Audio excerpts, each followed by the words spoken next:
At 60, Shania Twain finally tells the truth about Ricky Nelson. Shania Twain was born Eileen Regina Edwards on August 28, 1965, in the small mining town of Windsor, Ontario, and grew up in the rough landscape of Timmins.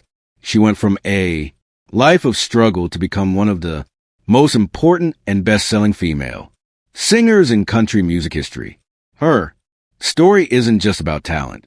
It's an amazing example of never giving up, staying strong, and having an inner fire that wouldn't go out no matter how hard things got for her. Growing up poor, she was often hungry, wore old clothes that others gave her, and learned early on that staying alive meant being tough, smart, and finding peace through being creative. Music became that safe place. Even as a kid, she felt a strong natural connection to songs and telling stories, singing in local clubs and bars long before she was old enough to be allowed in them, all to help pay bills for her struggling family. Shania's early years were rough, filled with problems at home and hard emotions. But through it all, she kept an unshakable belief that her voice could one day take her far beyond the limits of where she lived. After the sad death of her parents in a car crash, when she was just 21, she suddenly became the caretaker of her younger siblings. Instead of chasing fame, right away, she put her dreams on hold and took a job singing at the Deerhest Resort in Ontario to give her family a stable life. This time showed not only her singing skill, but her huge personal strength, the ability to give up her own dreams to protect the people she loved. Her big break came when she signed with Mercury Records in the early 1990s, taking the stage name Shania, meaning on my way in Ojibwe, a perfect symbol of where she was headed. Her first album, while not huge in sales, caught the attention of producer Robert John Mutt Lang, who saw her amazing talent. Their creative partnership and later marriage started a musical revolution. Together, they made the game-changing album The Woman in Me, 1995, which mixed pop, rock, and country into a bold new sound that changed the whole style. Hits like Any Man of Mine, Whose Bed Have Your Boots Been Under, and You, When My Love turned Shania into a rising star in Nashville and beyond. But it was Come On Over 1997 that changed everything.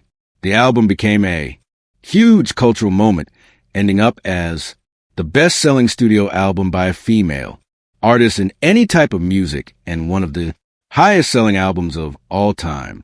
With chart-topping singles like Man I, Feel Like a Woman, You're Still the One, and from this moment on, Shania not only ruled the charts, but also broke down old ideas about what country music could look and sound like. Her music videos became famous, her fashion sense bold and trend-setting, and her voice a symbol of strength for millions around the world. She built an artistic identity around confidence, independence, and being real, messages that connected with listeners far beyond country music's normal fans. Even at the top of her fame, problems kept coming. Her marriage fell apart after a deeply hurtful scandal, and she was told she had dysphonia and Lyme disease, which badly damaged her vocal cords and almost ended her singing career. For years, she struggled not only with the physical problems, but with the emotional pain of suddenly losing the ability that defined her life. Yet once again, Shania's spirit proved she couldn't be broken.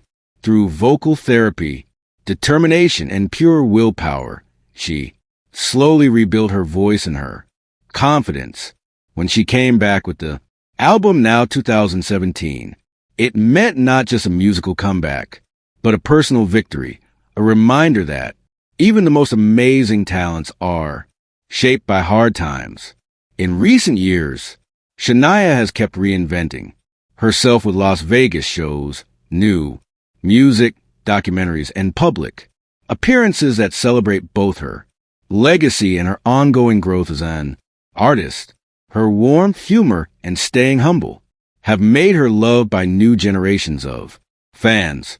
She remains a pioneer who pushed the boundaries of country pop, a trailblazer who took creative risks when the industry doubted her, and a survivor whose story inspires anyone who has ever had to start over after losing everything.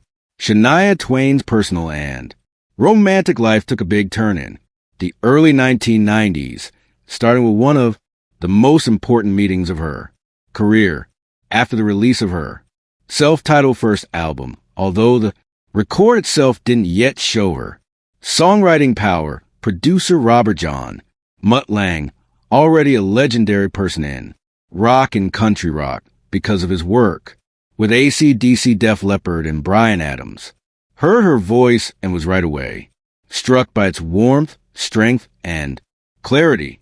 Lang reached out after hearing her original songs, impressed by both her vocal ability and her potential as a songwriter.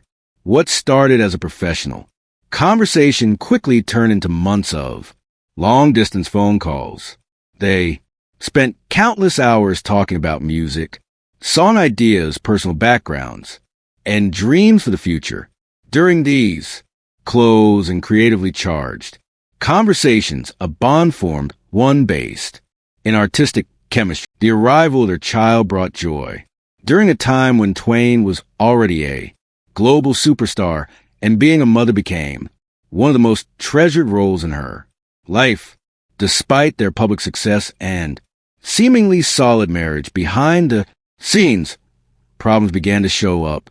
On May 15th, 2008, the world was shocked by the announcement that Twain and Lang were separating.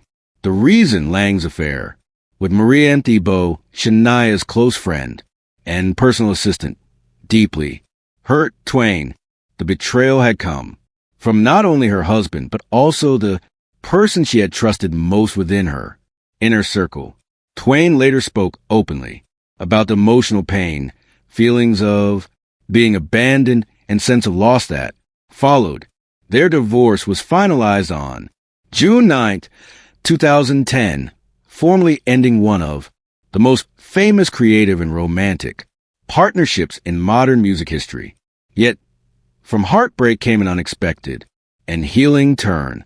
Marianne's former husband, Swiss Nestle executive Frederick Thibault, had gone through a similar betrayal, and in their shared grief, he and Twain found comfort, understanding, and eventually love. On December 20th, 2010, it was reported that Twain and Frederick were engaged. Their relationship showed resilience, a victory over personal tragedy, and fans admired Twain for her openness about the emotional journey that led her to love again. The couple married on January 1st, 2011, choosing a romantic ceremony in Rinson, Puerto Rico, marking a hopeful new beginning for the singer.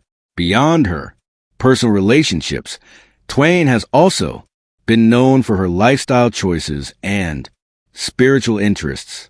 She is a dedicated vegetarian, a decision she says comes from both health and ethical reasons, choices that fit with her deep love for nature and animals shaped by her early years growing up in rural Canada. She is also a follower of Sant Mat, an Eastern spiritual philosophy centered on meditation, inner peace, and moral living. Twain has often said these practices have helped her stay balanced through the intense highs and lows of fame, illness, and personal relationships. In 2010, driven by caring in her own difficult childhood, Twain founded Shania Kids Can, a charitable organization created to support children who face big hardships, including poverty, emotional neglect, and unstable home environments. Recognizing that many children in need fall through the cracks of normal social help systems, Twain designed the program to provide safe spaces, school help, emotional support and confidence building, opportunities for vulnerable youth, showing her lifelong desire to give back and make a real difference. Her autobiography, From This Moment On, published on March 27th, 2011, offered readers an honest, compelling look into her life. In it, Twain talked about her traumatic childhood, her rise to global stardom, her marriage and painful divorce, her health struggles, including a debilitating battle with Lyme disease that temporarily damaged her voice, and her rediscovery of purpose and love. The book became a bestseller and connected deeply with fans who saw Twain not just as a superstar, but as a survivor. At 60, Shania Twain is more thoughtful, more open, and more willing than ever to talk honestly about the moments and influences that shaped her amazing life. In a recent interview, she surprised fans by finally revealing the full truth about her long-held love for the late Ricky Nelson, an admiration that had quietly shaped her musical instincts. Since childhood, I was just a little girl in Timmins, sitting cross-legged on the living room floor, staring at our tiny television. Twain remembered, and every time Ricky Nelson came on, something in me lit up. His voice had this smoothness that felt like velvet, and his presence was magnetic. I didn't understand it then, but he was one of the first artists who made me think, I want to do that. I want to make people feel the way he makes me feel. Twain explained that Nelson wasn't simply a celebrity crush or a passing childhood phase. He was one of her earliest and most important musical inspirations, growing up in poverty, living through hardship, and helping raise her siblings. After her parents were killed in a car accident, she held on to music as a source of comfort and escape. When you're young and going through things that feel way too heavy, you hold on to anything that gives you light. She said, Ricky Nelson's music did that for me. His songs were like a warm hand reaching out, reminding me that the world could still be beautiful. But Twain also revealed that her connection to Nelson's artistry got deeper as she grew. As a singer-songwriter, she began to appreciate his ability to blend genres, country, rockabilly, pop, into a sound that felt easy but was actually groundbreaking. He was bold in such a quiet way.